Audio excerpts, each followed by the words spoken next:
ಜಾಗತಿಕ ಇಂಧನ ಸಂಕಷ್ಟ ವಿದ್ಯುತ್ ಚಾಲಿತ ವಾಹನಕ್ಕೆ ಕೇಂದ್ರ ಒತ್ತನ್ನ ಕೊಟ್ಟಿದೆ. 2,000 ಕೋಟಿ ವೆಚ್ಚದಲ್ಲಿ ಸಾರ್ವಜನಿಕ ಇವಿ ಚಾರ್ಜಿಂಗ್ ಸ್ಟೇಷನ್ ದೇಶದಾದ್ಯಂತ ಇವಿ ವಾಹನಗಳ ಬಳಕೆ ಉತ್ತೇಜನಕ್ಕೆ ಈ ಮೂಲಕ ಕೇಂದ್ರ ಸರ್ಕಾರ ಮುಂದಾಗಿದೆ.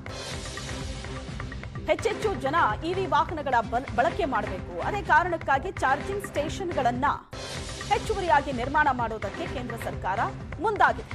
ಎಲೆಕ್ಟ್ರಿಕ್ ವೆಹಿಕಲ್ಸ್ಗೆ ಇವಿಗೆ ಕೇಂದ್ರದಿಂದ ಹೆಚ್ಚಿನ ಒತ್ತು ಸಿಗ್ತಾ ಇದೆ. ವಿವಿಧ ರಾಜ್ಯಗಳಲ್ಲಿ 4,874 ಸಾರ್ವಜನಿಕ ಇವಿ ಚಾರ್ಜರ್ ಸ್ಟೇಷನ್ ಇದೆ. ಇಂಧನ ಭದ್ರತೆ ಹೆಚ್ಚಳಕ್ಕೆ ಇವಿಗೆ ಕೇಂದ್ರ ಸರ್ಕಾರ ಉತ್ತೇಜನವನ್ನ ನೀಡುತ್ತಾ ಇದೆ. ಇವಿ ಚಾರ್ಜರ್ ಸ್ಟೇಷನ್ನಲ್ಲಿ ಕರ್ನಾಟಕಕ್ಕೆ ಸಿಂಹಪಾಲು. 123 ಕೋಟಿ ವೆಚ್ಚದಲ್ಲಿ 1,243 ಸಾರ್ವಜನಿಕ ಇವಿ ಚಾರ್ಜಿಂಗ್ ಸ್ಟೇಷನ್ಗಳನ್ನು ತೆರೆಯಲಾಗುತ್ತೆ. ರಾಜ್ಯಕ್ಕೆ 1,243 ಇವಿ ಸ್ಟೇಷನ್ ಅನ್ನ ಸಚಿವ ಎಚ್ಡಿಕೆ ಮಂಜೂರು ಮಾಡಿದ್ದಾರೆ.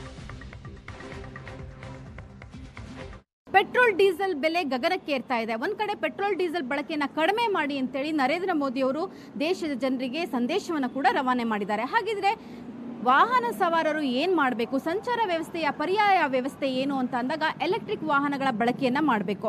ಎಲೆಕ್ಟ್ರಿಕ್ ವಾಹನಗಳನ್ನ ಖರೀದಿ ಮಾಡಬೇಕು ಅಂತ ಇಚ್ಛೆ ಇದ್ರೂ ಕೂಡ ಸಾಕಷ್ಟು ಜನಕ್ಕೆ ಎಲೆಕ್ಟ್ರಿಕ್ ವಾಹನಗಳನ್ನ ಚಾರ್ಜ್ ಮಾಡ್ಕೊಳ್ಳೋದೇ ಬಹಳ ದೊಡ್ಡ ಸಮಸ್ಯೆ ಆಗಿತ್ತು.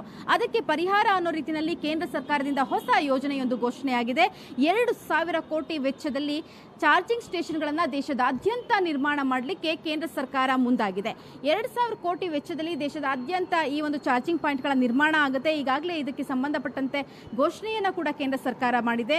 ಈ ಮೂಲಕ ಇವಿ ವಾಹನಗಳ ಬಳಕೆಯನ್ನ ಹೆಚ್ಚಳ ಮಾಡೋದು, ಇವಿ ವಾಹನಗಳನ್ನ ಖರೀದಿ ಮಾಡೋರಿಗೆ ಉತ್ತೇಜನವನ್ನ ನೀಡೋದು ಈ ಒಂದು ಯೋಜನೆಯ ಮುಖ್ಯ ಉದ್ದೇಶ ಆಗಿರ್ತಕ್ಕಂಥದ್ದು. ವಿವಿಧ ರಾಜ್ಯಗಳಲ್ಲಿ ದೇಶದಲ್ಲಿ 4,874 ಸಾರ್ವಜನಿಕ ಇವಿ ಚಾರ್ಜರ್ ಸ್ಟೇಷನ್ಗಳ ನಿರ್ಮಾಣಕ್ಕೆ ಕೇಂದ್ರ ಸರ್ಕಾರ ಮುಂದಾಗಿದೆ. ಸೊ ಇದರಿಂದ ಇಂಧನ ಭದ್ರತೆ ಕೂಡ ಹೆಚ್ಚಾಗುತ್ತೆ, ಜೊತೆಗೆ ಉತ್ತೇಜನ ಕೂಡ ಆಗುತ್ತೆ. ಇವಿ ವಾಹನಗಳನ್ನ ಪಡ್ಕೋಬೇಕು, ಕೊಂಡ್ಕೋಬೇಕು ಅಂದವರಿಗೆ ಅಂತಕ್ಕಂಥದ್ದು ಕೇಂದ್ರ ಸರ್ಕಾರದ ಇಂಗಿತವಾಗಿದೆ. ಅದರಲ್ಲೂ ಕೂಡ ಈ ಯೋಜನೆಯ ಬಹುದೊಡ್ಡ ಪಾಲು ಕರ್ನಾಟಕಕ್ಕೆ ಸಿಕ್ಕಿದೆ ಅಂತ ಹೇಳ್ಬೋದು. ಕರ್ನಾಟಕದಲ್ಲಿ 1,203 ಕೋಟಿ ವೆಚ್ಚದಲ್ಲಿ ಈ ಯೋಜನೆ ಚಾಲನೆಗೆ ಬರಲಿದೆ. 1,243 ಸಾರ್ವಜನಿಕ ಇವಿ ಚಾರ್ಜಿಂಗ್ ಸ್ಟೇಷನ್ಗಳನ್ನ ರಾಜ್ಯಕ್ಕೆ ಮಂಜೂರು ಮಾಡಲಾಗಿರ್ತಕ್ಕಂಥದ್ದು. ಸೊ ಇನ್ನು ಮುಂದೆ ಚಾರ್ಜಿಂಗ್ ಪಾಯಿಂಟ್ಗಳು ಸಿಗ್ತಾ ಇಲ್ಲ ಅಂತೇಳಿ ಅಂತ ಅನ್ಕೊಂಡು ಯಾರೆಲ್ಲ ಎಲೆಕ್ಟ್ರಿಕ್ ವಾಹನಗಳ ಖರೀದಿಯನ್ನ ಮುಂದಕ್ಕೆ ಹಾಕ್ತಾ ಇದ್ರು, ಅಂದ್ರೆ ದೂರದ ಊರಿಗೆ ಹೋಗಬೇಕಾದವರು ಕೂಡ ಮನೆಯಲ್ಲಿ ಚಾರ್ಜ್ ಮಾಡ್ಕೊಂಡು ಹೋದ್ರೆ ಒಂದಷ್ಟು ದೂರ ಮಾತ್ರ ಹೋಗ್ಬೋದು. ಒಂದು 3 hours 4 hours ಮಾತ್ರ ನಾವು ವೆಹಿಕಲ್ನ ಓಡಿಸ್ಬೋದಾಗಿರುತ್ತೆ. ಅದಾದ ಮೇಲೆ ನಮಗೆ ಚಾರ್ಜಿಂಗ್ ಬೇಕು ಅಂತ ಅಂದ್ರೆ ಏನ್ ಮಾಡಬೇಕು ಅಂತಕ್ಕಂಥದ್ದು ಬಹಳನೇ ದೊಡ್ಡ ಪ್ರಶ್ನೆ ಆಗಿತ್ತು.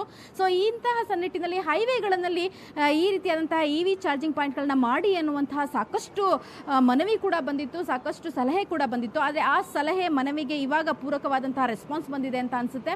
ಸೊ ಇನ್ನು ಮುಂದೆ ಇವಿ ವಾಹನಗಳನ್ನ ಖರೀದಿ ಮಾಡಲಿಕ್ಕೆ, ಎಲೆಕ್ಟ್ರಿಕ್ ವಾಹನಗಳನ್ನ ಖರೀದಿ ಮಾಡೋರು ಯಾವುದೇ ರೀತಿಯಾದಂತಹ ಆಲೋಚನೆಯನ್ನ ಮಾಡೋಂಗಿಲ್ಲ. ಎಲ್ಲಪ್ಪ ನಾವು ಚಾರ್ಜ್ ಮಾಡ್ಕೊಳ್ಳೋದು, ಚಾರ್ಜಿಂಗ್ ಸಮಸ್ಯೆ ಇದೆ, ಹಾಗಾಗಿ ನಾವು ಎಲೆಕ್ಟ್ರಿಕ್ ವಾಹನಗಳ ಖರೀದಿಯನ್ನು ಮುಂದಕ್ಕೆ ಹಾಕ್ತಾ ಇದ್ದೀವಿ ಅಂತ ಹೇಳ್ತಿದ್ದವರಿಗೆ ಕೇಂದ್ರ ಸರ್ಕಾರದ ಈ ಯೋಜನೆ ಬಹಳನೇ ಉಪಯುಕ್ತ ಆಗುತ್ತೆ. ಈ ಮೂಲಕ ಅತಿ ಹೆಚ್ಚಿನ ಸಂಖ್ಯೆಯಲ್ಲಿ ಎಲೆಕ್ಟ್ರಿಕ್ ವಾಹನಗಳನ್ನ ಖರೀದಿ ಮಾಡಿದಾಗ ಪೆಟ್ರೋಲ್ ಹಾಗೂ ಡೀಸೆಲ್ನ ಕನ್ಸ್ಯೂಮ್ ಕೂಡ ಕಡಿಮೆ ಆಗುತ್ತೆ. ಈ ನಿಟ್ಟಿನಲ್ಲಿ ಆಲೋಚನೆ ಮಾಡಿರುವಂತಹ ಕೇಂದ್ರ ಸರ್ಕಾರ ಹೊಸದೊಂದು ಯೋಜನೆಯನ್ನ ಇಡೀ ದೇಶದ ಜನಕ್ಕೆ ಇಂಟ್ರೊಡ್ಯೂಸ್ ಮಾಡಿಸಿದೆ. ನೋಡಬೇಕು ಈ ಒಂದು ಯೋಜನೆಯ ಫಲಾನುಭವಿಗಳಾಗುವಂತಹ ನಿಟ್ಟಿನಲ್ಲಿ ಸಾಕಷ್ಟು ಜನ ಇನ್ಮುಂದೆ ಎಲೆಕ್ಟ್ರಿಕ್ ವಾಹನಗಳನ್ನ ಖರೀದಿ ಮಾಡ್ತಾರಾ, ಆ ಮೂಲಕ ಇಂಧನ ಮತ್ತು ಡೀಸೆಲ್ನ ಕನ್ಸ್ಯೂಮ್ ಕಡಿಮೆ ಆಗುತ್ತೆ ಅಂತ ಕಾದ್ ನೋಡಬೇಕು. ಕ್ಯಾಮ್ರಾ ಪರ್ಸನ್ ರವಿಕುಮಾರ್ ಜೊತೆ ರಕ್ಷಾ, ಏಷ್ಯಾನೆಟ್ ಸುವರ್ಣ ನ್ಯೂಸ್, ಬೆಂಗಳೂರು.